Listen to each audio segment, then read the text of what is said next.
نماز کے بیان کے بعد نماز کا فائدہ بتایا جا رہا ہے کہ اگر کوئی نماز کو نماز کی طرح ادا کرتا ہے تو فائدہ کیا ہے؟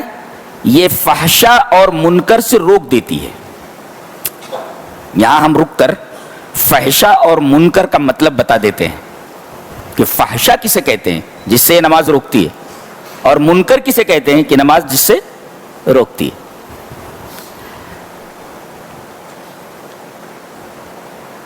تو جنسی بے اعتدالی کے نتیجے میں آدمی سے جو گناہ سرزد ہوتا ہے اسے فحشا کہتے ہیں.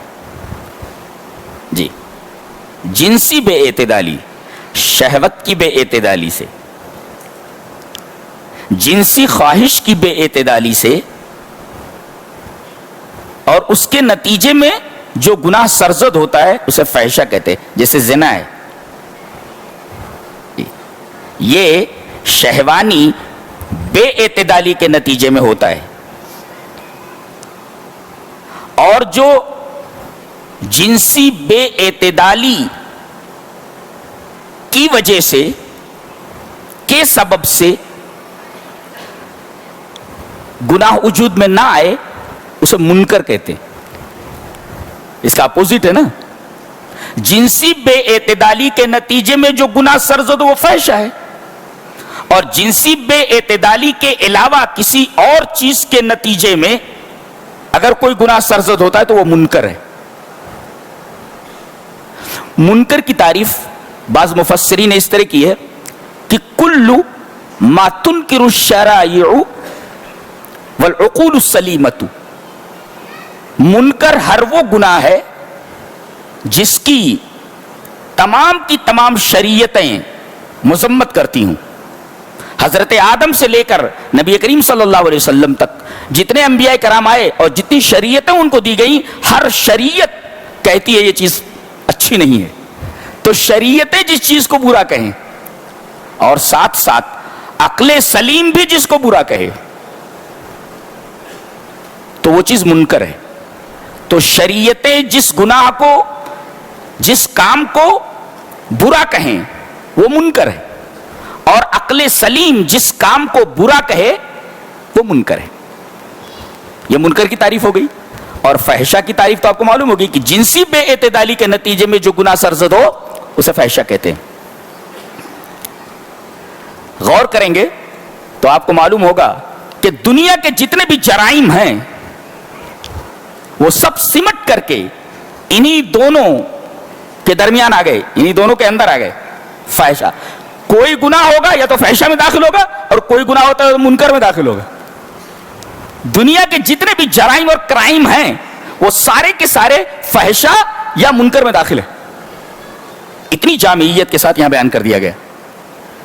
اور اگر ان دونوں چیزوں سے بچنا ہے تو آدمی کو چاہیے کہ نماز کو نماز کی طرح ادا کرے. حضرت ابن عباس رضی اللہ تعالی عنہما کا قول ہے کہ من لم تنہہ الصلاۃ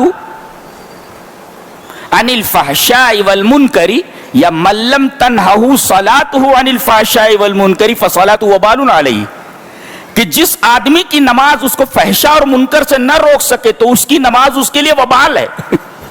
اللہ، یعنی آدمی نماز پڑھ رہا ہے مگر وہ نماز اس کے لیے وبال ہے. بعض نمازیں بھی وبال ہیں. کیوں؟ اس نماز کو نماز کی طرح نہیں ادا کیا گیا تو اب یہ نماز فحشا اور منکر سے نہیں روک رہی ہے، اور آدمی نماز پڑھنے کے ساتھ ساتھ فحشا اور منکر سے بچ نہیں رہا ہے. اس کا مطلب نماز کو نماز کی طرح نہیں پڑھ رہا ہے، اسی وجہ سے نماز کا اثر اس کی زندگی کے اوپر، اس کے اخلاق کے اوپر نہیں پڑ رہا ہے. تو تلاوت آیات، نماز، وَلَذِكْرُ اللَّهِ اکبر، اور اللہ کا ذکر سب سے بڑا ہے. اس کا کیا مطلب ہے؟ اللہ کا ذکر سب سے بڑا ہے. اس کا مطلب شیخ الاسلام ابن تیمیہ رحمۃ اللہ نے یہ بتایا ہے کہ نماز میں آدمی جو ذکر کرتا ہے وہ ذکر فحشا اور منکر سے سب سے زیادہ روکتی ہے. اس کا یہ مطلب نہیں ہے کہ اللہ کا ذکر نماز سے بہتر ہے، اللہ کا ذکر تلاوت آیات سے بہتر ہے، اللہ کا ذکر نماز میں کیے گئے ذکر سے بہتر ہے؟ نہیں، بلکہ وَلَذِکْرُ اللَّهِ اکبر کا مطلب یہ ہے کہ نماز میں جتنے اذکار ہیں یہ اذکار سب سے زیادہ آدمی کو فحشا اور منکر سے روکتے ہیں۔ یہ ابن تیمیہ رحمۃ اللہ علیہ کی تشریح ہے وَلَذِکْرُ اللَّهِ اکبر کے تعلق سے۔ تو ہمیں کیا کرنا ہے؟ قرآن کی تلاوت کرنی ہے، سمجھنا ہے، اور نماز کی ادائیگی کرنی ہے، اور تیسرے اللہ کا ذکر کرتے رہنا ہے۔